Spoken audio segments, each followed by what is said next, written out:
talking about what the upcoming festive season will hold for retailers and for business on a whole. It's very, very important to speak to a mega retailer, the Raymond Group. Joining me now for perspective is Gautam Singhania, CMD of the Raymond Group. Mr. Singhania, welcome to the show and thank you so much for speaking with us on this festive season special. How important is this season going to be for retailers and people in the industry like yourself? Are we overemphasizing it, or is it truly a crucial period for recovery? The season, of course, is a sentiment kicker. It sort of improves the sentiment in the market. When there's a festival, there's a reason to shop, a reason to purchase. And I think after the pandemic that's been going on, people have been home for 6 months. Companies have not really had sales for 6 months. So it's very welcome. It's very critical that the season goes well. I think it'll help everybody. So we're all looking forward to it. Having said that, I think the East Puja sales have been good, which is a good, encouraging sign. We're into Navratri, and I wish everybody happy Navratri, and I'm sure that the season will do well. Give us a sense of the demand pickup that we've seen, Mr. Singhania. The last time I had the opportunity to speak with you, we were still seeing just the beginnings of the unlocking process. Stores were opening up, but there was no real demand revival, and that was a few months ago. Has the scenario improved? We're reporting pent-up demand, perhaps boosting sales in a lot of sectors and for a lot of companies. What is the situation with you? Well, I think, when we spoke, June, July obviously was down. We saw a pickup in September. We saw a little pickup in August, which then died. In September, I think it's been a steady pickup. Normally in Shraddh, you see lower sales, but this time in Shraddh, we saw the opposite. We saw higher sales. But the good thing is that weekend to weekend, and I think the weekend is really the thing to monitor. And actually, even on a daily basis, we're seeing sales pick up. So that is very encouraging. I think depending on the business, we are seeing anything between 80 to 100% to pre-COVID levels, which is extremely encouraging. What's lost is lost, but I think moving forward, you will come out better because the people have actually restructured their businesses over the last 6 months. So yeah, I hope to see companies come out much stronger. What is the kind of demand that is coming in? If you just can give us a little more detail on that. Is this pent-up demand? Is there enough demand for sort of formal wear or work wear, considering a lot of major companies have extended their timelines for work from home? The wedding season is also expected to be relatively muted. So what is the kind of customer that's walking in? What is the profile of that customer? So firstly, I don't think the wedding season is muted. We are seeing the bookings in all the hotels to be at a record. So record sales are going to happen. See, people who have to get married are now, going ahead and getting married. They can't wait much longer. I think there is a combination of pent-up demand, combination of actual consumption that happens in the economy year on year. Number two, a lot of people talk about work from home, that they're not going to need clothes, but the one thing that we've forgotten is that a lot of people, and a majority of the people, have either lost weight or gained weight. By sitting at home and not doing anything, they've gained weight, and there's a whole new bunch of people who actually use the time to go to the gym to lose weight.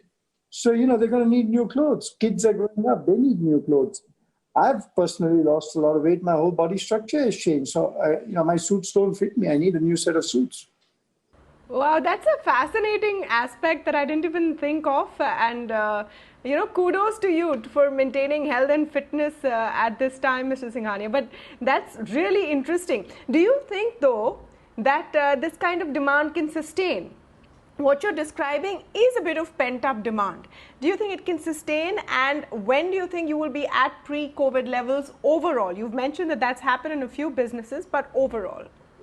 See, all I can say is that the trend is correct. The trajectory is correct. Still, the country is opening up. It's not 100% opened up. I guess, obviously, once the vaccine comes, you will see a lot more demand. But I think, there's pent-up demand. And, I believe in the concept of shopping therapy, People just want to shop. They want to do something for self-gratification, for self-pleasing. So people do shop. I mean, I've bought so many things that I don't need on the internet. Just literally, shopping is a therapy at some level. So I think that demand will come back. People are shopping today. We are seeing the percentage of ready-made to apparel versus fabric at pretty much the pre-COVID level numbers. And, I mean, a lot of people said that movie theaters won't come back. In my opinion, they're going to come back. If you see the auto sector, it's back pretty strongly. If you see the real estate, I mean, we've done a lot of sales in the last 7 days. We've sold, double-digit number of apartments. So I think there is actually a demand coming back. It's a combination of pent-up and actual demand.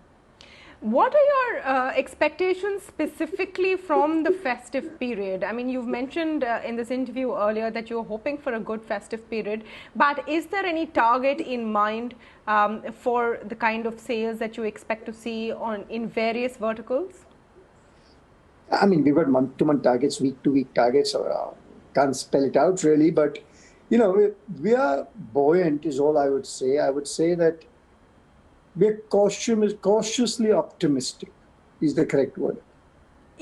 We've also seen a change in strategy from a lot of businesses to adapt to COVID-19. And reportedly, of course, Raymond's has also done that. Concierge services, going to people's homes with swatches and making sure that you reach your customers one way or the other. Can you spell out what kind of strategy overall has been adopted for the business to sort of have longevity in a new normal and in a new world? We keep talking about this new normal, but normal is normal. Eventually, people are going to come out and lead their lives the way they did. Yeah, you're going to see a short term where social distancing will happen. But let me tell you, for every person who's social distancing, there are two that are not. I mean, you see yourself and myself social distancing. But if you actually go into India and go to the train station and see how much social distancing is happening.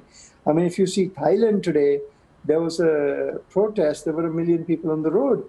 They don't care about social distancing. If you see the songs people are singing in the UK against the vaccine and the virus, I mean, they really don't care. So there's a whole world out there that does not care.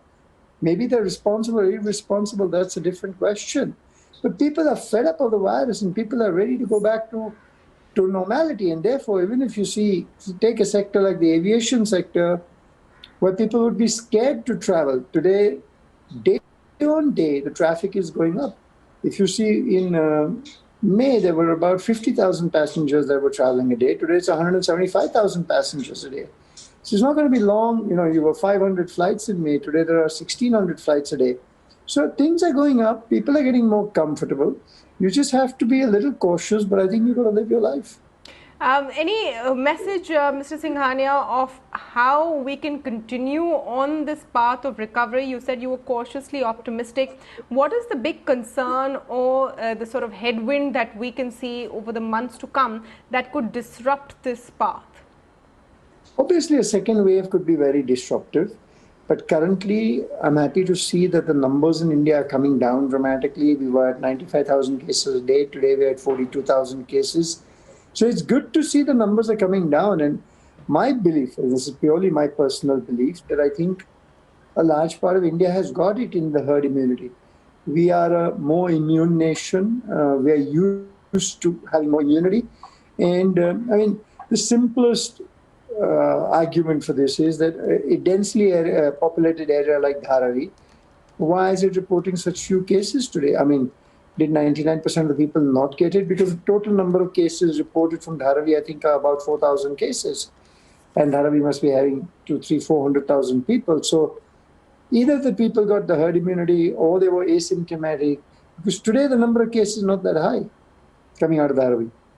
Absolutely. So here's hoping for a positive festive season and a safe festive season where people continue to be careful so that we don't wreck all the progress that has been made. Thank you so much, Mr. Singhania, for joining us. Thank you very much.